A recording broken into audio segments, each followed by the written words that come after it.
Hello, I'm Craig Gentry, and in today's video we're going to talk about how I designed and built our bed platform in our tiny camper and how you can alter it to fit your tiny camper, square drop, teardrop, or even a van.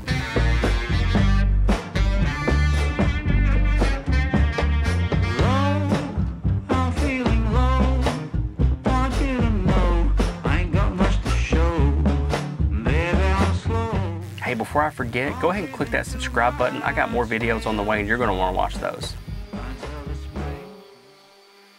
I constructed our bed platform out of regular lumber from the big box hardware stores.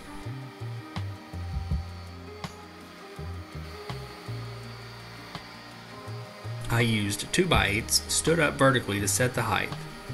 If you wanted a taller platform, you could use 2x10s or 2x12s, but we were trying to keep plenty of headroom when sitting upright in bed. If you've never worked with lumber before, measurements like 2x4, 1x6, and in this case 2x8 aren't actual measurements. A 2x8 is actually 1.5 inches by 7.5 inches. I chose 2x8s because underbed storage totes are commonly 7 inches high, so that's as low as I could go and still clear. 7.5 inches allows a surprising amount of storage underneath.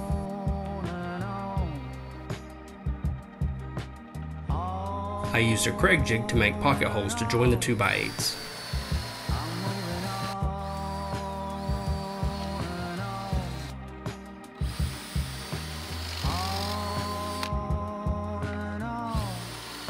The basic shape of the frame is an E with plywood on top. I had a long wait for our Runaway to arrive. Don't do what I did and try to guess measurements before it arrives. I had my lumber cut and ready to install before the camper arrived. I didn't account for the wiring coming out of the floor in the back corner or the door trim, but I ended up with a 68-inch 2x8 against the back wall, leaving room for the electric cord. The 3 stringers are 58.5 inch, and when joined with the rear 2x8, they combine to make 60 inches, which is the width of our queen size mattress. I inset the lateral stringers enough to clear the electric cord in the back corner and the door trim on each side. I used 2 sheets of 3/4 inch plywood cut down to 69 by 30 inches, and they barely fit through the small door of our camper. Notches were needed for the rear electric cord and around the door trim.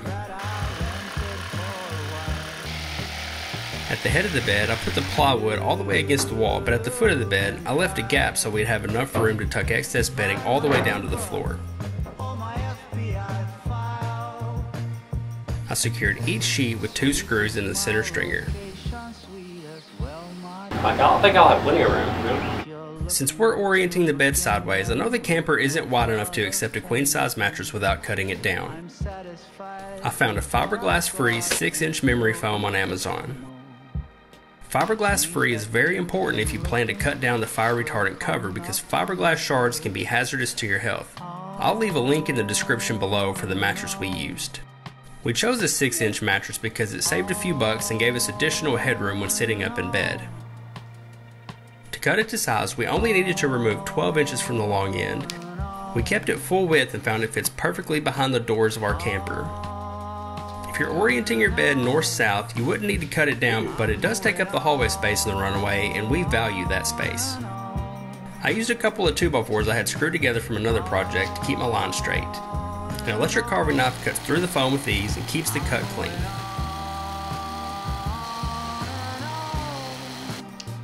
The excess fabric from the fire retardant sock and cover was removed and sewn up.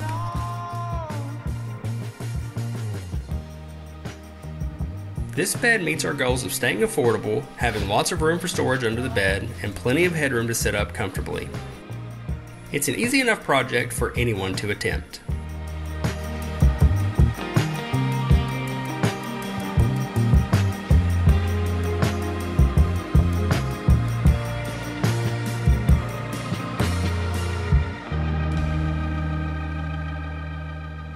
Hey, thank you so much for watching. If you found this video useful, leave me a comment or click that like button down below. Feel free to share my channel with your friends in the tiny camper community. We have a big trip coming up in less than a month, so make sure you're subscribed, and I'll see you next time.